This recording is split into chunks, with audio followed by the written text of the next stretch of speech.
What relevance can a book have in today's day and age, which was written 2,500 years ago in China?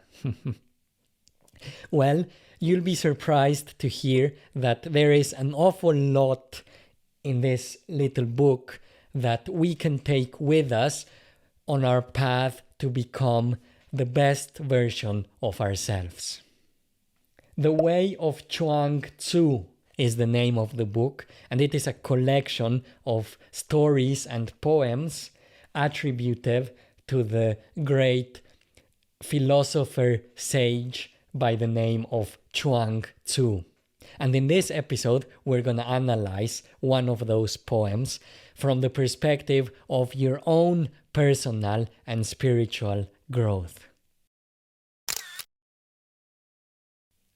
What is the message, the lesson that is in this book that you can take with you for your own personal growth? That's the question that we're going to try to answer today.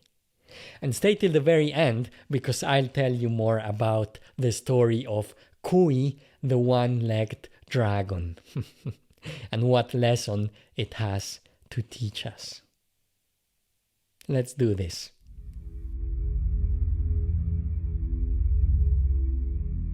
So the first lesson is stop judging, comparing yourself more than anything. You have good things, you have bad things. It doesn't help anybody that you're always comparing yourself or putting yourself down or thinking of yourself as better, wanting to compete always. I want to be stronger than you, better than you, faster than you. Acting like this, Chuang Tzu is saying, means you don't understand the principles of heaven and earth. And therefore, you're going to suffer if you don't understand the principles of electricity. What's going to happen? You're going to harm yourself. So, in the same way, if you want to be happy, you need to learn to understand and live by the principles of life. Hello there, my name is Alex, and welcome to another episode. This time we have another great book, The Way of Chuang Tzu by Thomas Merton, with a preface by the Dalai Lama. So this is a mix of three religions almost. Chuang Tzu, he is a Taoist, a Chinese philosopher. He lived a long time ago before Christ, on the 4th century before Christ. So imagine this is a philosophy that comes to us all the way from ancient China, almost 2,500 years ago. It's almost a miracle that we have this book available to us, because imagine 2,500 years ago, and this has survived all that long through periods of the Dark Ages and just mass death, periods where almost no one could read or write, when there wasn't print, people needed to copy the texts by hand. So anyway, Chuang Tzu, 4th century, Taoist, ancient Chinese philosopher. Taoism could be seen as a religion nowadays. So we have one religion, one spiritual viewpoint, lens. Then we have Thomas Merton, who's the one who translated from Chinese, I think. Thomas Merton is an American 20th century Catholic monk. Well, he was that. He died in the late 1900s. And obviously the Dalai Lama is also involved in writing the preface. As we know, the Dalai Lama is the head of Tibetan Buddhism. So imagine we have three different spiritual lenses, perspectives coming together as one. It's great, because in the end, spirituality, the spiritual path is just one destination. There's this analogy of climbing a mountain where they say the task is to reach the mountain. Which path up the mountain you take is irrelevant as long as you progress in climbing it, basically. And I think that's also the attitude of openness with which we are approaching things like that, like this, because this is about spiritual growth. Why we are analyzing this? Because we want to take something out of it, not just because we're interested in religion and spirituality and philosophy. More than that, because we want to work on ourselves. This is a channel where we aim at creating spiritual growth opportunities for you and trying to assist you on the path of spiritual growth. So that's the lens from which we are going to try to analyze this great book. So without further ado, I have selected one chapter. As you can see, I read this a long time ago, a few years, and I used to mark everything that I liked. And as you can see, this book has a lot of markings on it. But I've selected one chapter for us to analyze today. It's called Great and Small. When we look at things in the light of Tao, nothing is best, nothing is worst. Okay, Tao, we have to explain that. Tao, T-A-O. One could say Tao is a similar concept to that of God, but there are important differences that I think I want to clarify. I think the main difference is that God is usually seen as an external entity. Usually the concept of God comes with a certain predefined idea of what we mean when we talk of God. And one of the characteristics of this idea is that this is an external entity, is something that's outside. It's like someone looking at you from high up, and you're down and you're being judged by this observer that's looking at your actions. The Tao has nothing to do with that. The Tao is almost the opposite. The Tao is not removed from reality, from you, from nature, but the Tao is hidden in nature. It's like the Tao is hidden at the very essence of everything. So everything in its essence is Tao. You are Tao, I am Tao in my essence, as well as the plants, everything, nature, everything at its core, that's where Tao hides almost. Makes me think of the Hindu philosophy, this book called the Upanishads, which is probably the earliest spiritual writing that we have access to, or one of the earliest. But anyway, in the Upanishads, there is a verse that says that consciousness sleeps in the rock, dreams in the plant, stirs in the animal, and awakens in the human. And I think this touches the same kind of idea as the concept of the Tao, which the Tao is everywhere. Everything in its essence is Tao. So Tao is the source of everything almost. But not only that, but also the intelligence that orchestrates everything. If you learn to pay attention, you'll quickly notice that there is a higher energy, a higher intelligence, a higher consciousness that orchestrates so many things. Not only the planets around you, they move perfectly in a perfect way. And there is some sort of intelligence that orchestrates that, as well as the plant, how a plant grows, feeds itself from the soil, transforms sunlight, water, and nutrients in the soil to fruit. There has to be an intelligence that's at play there. And the same with you, your digestive system, your immune system, your heartbeat.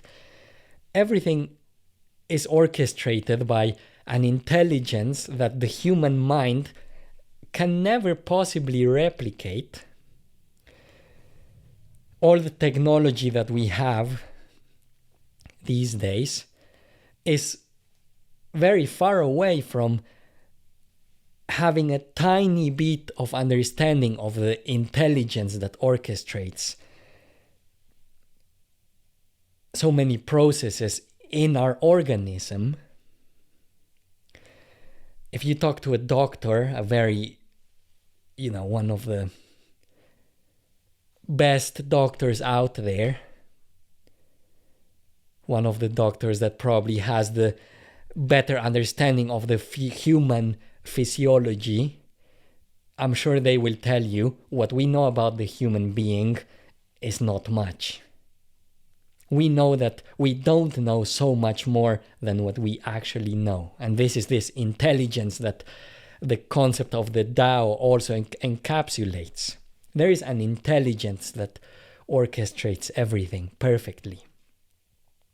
So that's the Tao. And Chuang Tzu is saying, when we look at things in light of Tao, nothing is best, nothing is worst. There is no comparison when you achieve the perspective, a higher perspective to look at things. Basically, he's starting by saying, it's important that you know that you can take a different perspective to look at things. And the higher up you go, the farther away you go, you realize nothing is best, nothing is worst. Each thing, seen in its own light, stands out in its own way. It can seem to be better, in quotation marks, than what is compared with it in its own terms. But seen in terms of the whole, no one thing stands out as better. So he's saying, although from a limited perspective, things are better than others, this guitar is better than this other guitar, this person is better than this other person, we have so much of that going on in our heads, comparison, we're always comparing ourselves to others. But he's saying, the further away you go, when you're able to see things in terms of the whole, no one thing stands out as better. Nothing is better. Everything is the best in its own way. If you measure differences, what is greater than something else is great. Therefore, there is nothing that is not great. What is smaller than something else is small. Therefore, there is nothing that is not small. He's saying, you'll always find something better or worse than something else. Therefore, the concept of better or worse is irrelevant. So the whole cosmos is a grain of rice, and the tip of a hair is as big as a mountain. Such is the relative view. Everything is relative. Learn to see that everything is relative. If you're able to see things properly, that's already half the job. Personal growth, spiritual growth is about acquiring the correct attitude from which to see things. And he's saying, let go of comparison. Let go of this is better than that. I want that because that's better. Comparison is the source of preference, which, as we will see, is also an important element.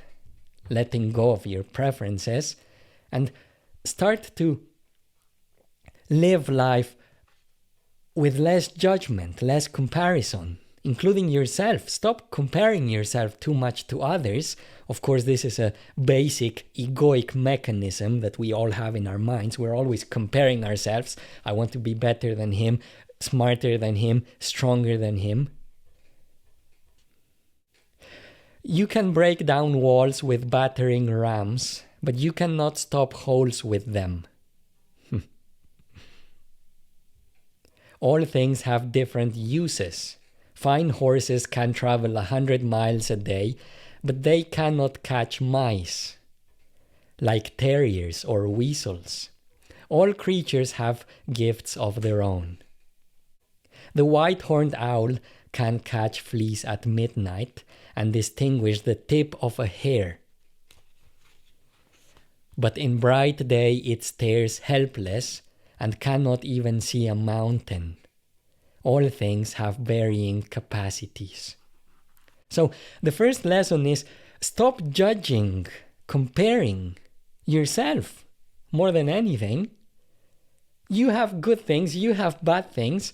It doesn't help anybody that you're always comparing yourself or putting yourself down or thinking of yourself as better, wanting to compete always. I want to be stronger than you, better than you, faster than you.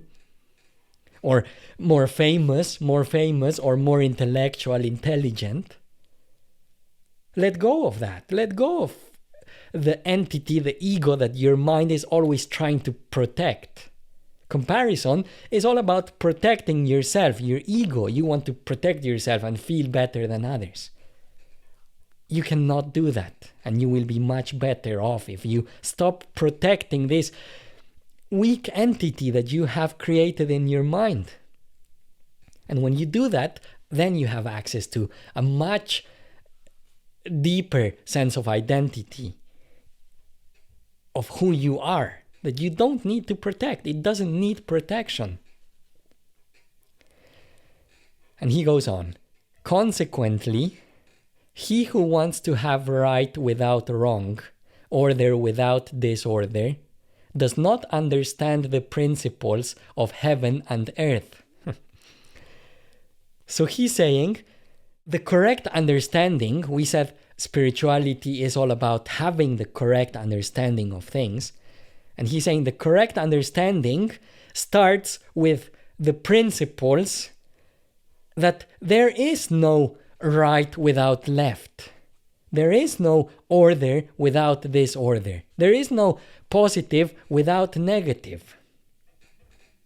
How can we translate this into practical lesson? Your emotions are a good example.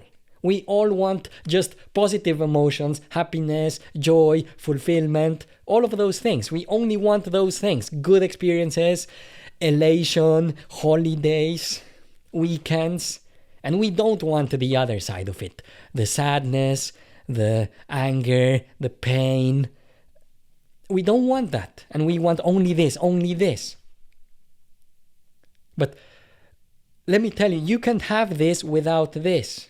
And if you are unable to accept your depression, your sadness, your low moods, if you don't learn to sit with them, allow them to be there, you won't be able to enjoy the other side of the coin either. And the same with order and disorder. Order here means wanting to control things. We all want to control things. I want this to be like this, and I want to have this and that, and then the other thing. Acting like this, Chuang Tzu is saying, means you don't understand the principles of heaven and earth. And therefore, you're going to suffer if you don't understand the principles of electricity. What's going to happen? You're going to harm yourself. So in the same way, if you want to be happy, you need to learn to understand and live by the principles of life. Can a man cling only to heaven and know nothing of earth? They are correlative. To know one is to know the other. To refuse one is to refuse both. If you refuse your low moods, your sadness, your emotional pain, your emotional wounds, you will also refuse the opposite, your happiness. Can a man cling to the positive without any negative, in contrast to which it is seen to be positive? If he claims to do so, he is a rogue or a madman. In other words, if you cling to know that you can only have positive without negative, you're a fool, basically. A fool as in you're not following the principles of nature, the principles of happiness. Thrones pass from dynasty to dynasty, now in this way, now in that. So obviously I told you this is a 4th century before Christ writing, the original. And I imagine there were so many Chinese dynasties in that time. And he's saying, observe. If you have the correct observation, you will see that thrones pass from dynasty to dynasty, now in this way, now in that way. Everything changes. He who forces his way to power against the grain is called tyrant and usurper. He who moves with the stream of events is called a wise statesman. So he's saying wisdom means learning to move with the stream of events. To not force yourself against the grain. What's this? Acceptance of circumstances. And acceptance is the opposite of judgment. He started by saying comparison. Comparison leads to judgment, which leads to preference. And when you have a preference, you force against the grain, basically. So if you let go, if you want to learn to live with life, learn to live with the flow of life, with the flow of this intelligence that I told you, it's like a river. Imagine you have a river. Let's say you are, you fall into the river and you are being swept away by a strong current, okay? What are your best chances of survival? If you go against the principles, which means if you convince yourself that the current is irrelevant and you just try to swim straight to the edge of the river, you'll probably not be able to do that. Whereas if you understand that the river has a current that is stronger than you, then you will learn that your best way of escaping the river is to swim with the current and slowly shift towards the bank. And the same with life. If you realize that there is a current of life, only a fool would try to fight against it. And he's saying wisdom is when you learn to swim with the flow, when you move with the stream of events. And how you get to this point, you start by not judging. So the practical, what can you do about this? How can you put this into practice? By learning to not judge things. By learning to stop comparing this with that, you with them. And start learning to see that everything in its own is enough. Everything has its beauty, including yourself. And that gets you out of your mind, of course, because comparison, judgment, is one of the basic mechanisms in which your mind sustains itself. It's the fuel that keeps it going. Kui, the one-legged dragon, so there's this one-legged dragon called Kui, He is jealous of the centipede. Kui just has one leg, the centipede 100. The centipede is jealous of the snake.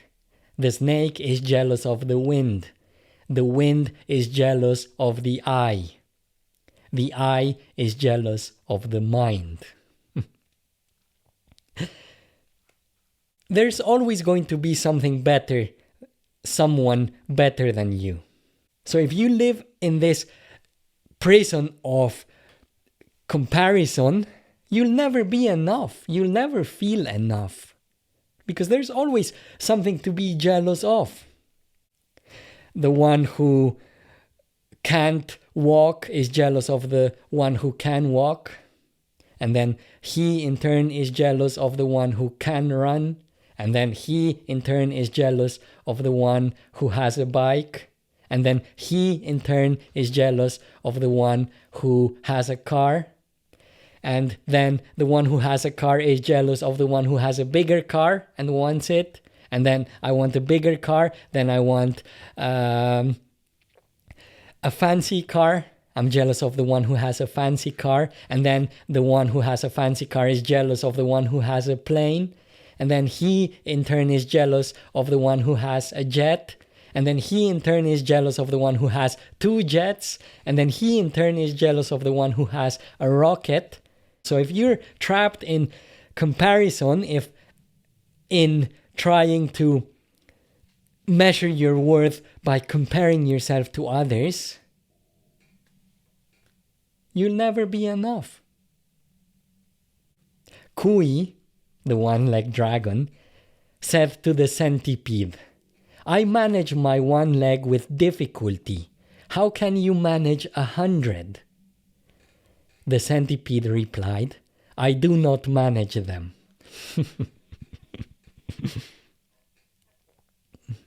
The centipede doesn't manage the 100 legs. They are managed by a higher force.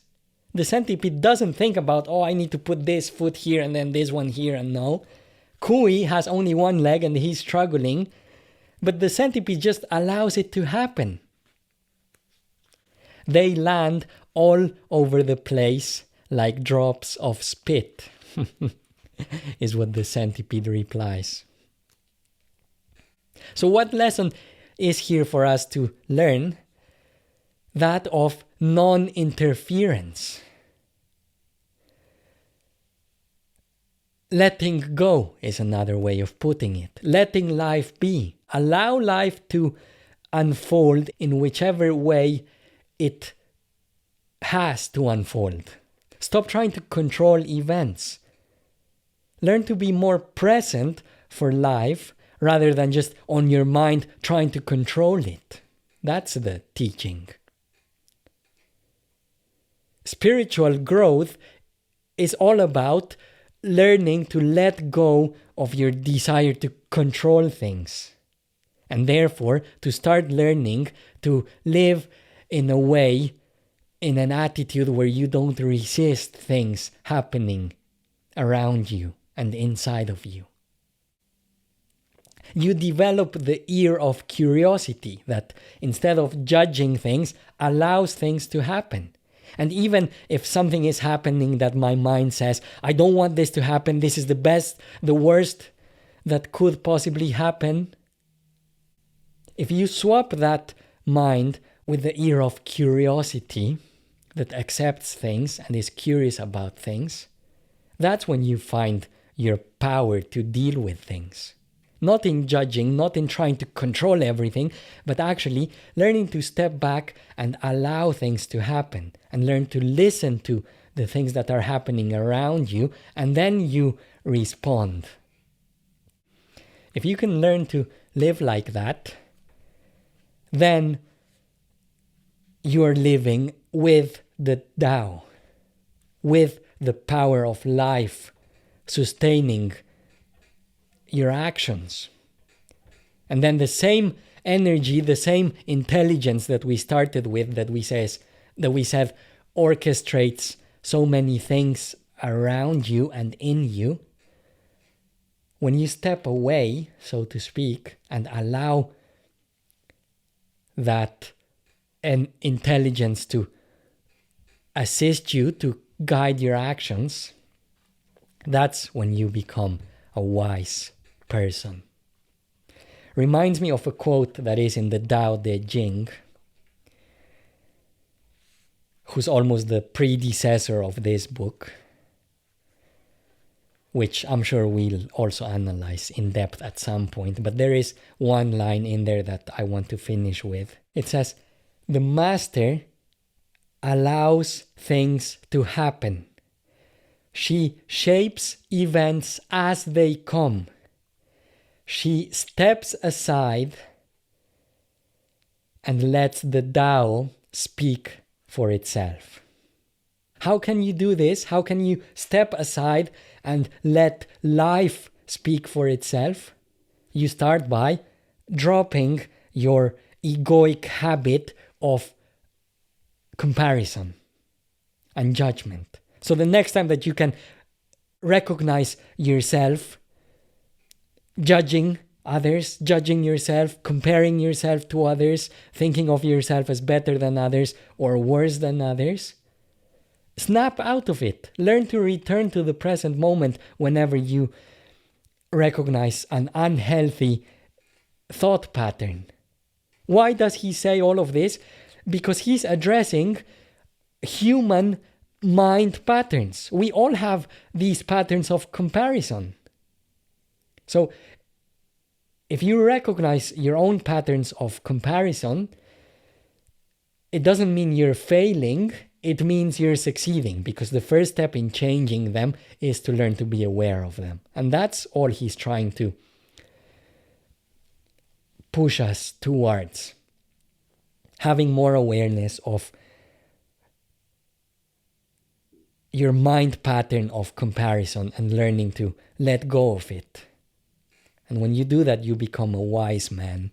And then you become like the centipede who doesn't have to control all of her 100 legs. She knows that if she trusts this intelligence that's in her, she doesn't have to control them. And she can go from A to B without having to worry where I place my next step. So learn to live like that. Stop trying to control your life so much.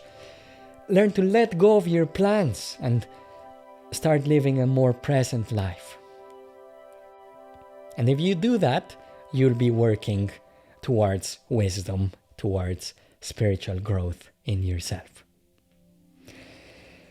So, thanks for listening. That's all for today. I hope you've liked this. I hope that you can take some lessons out of this for your own spiritual growth. And if you've liked this, please support my channel. You can do this very easily by just clicking the like button, the subscribe button, and you can also check out all the other videos that I will be uploading. Thank you for watching, and I'll see you next time with another great book. Thank you. Bye-bye.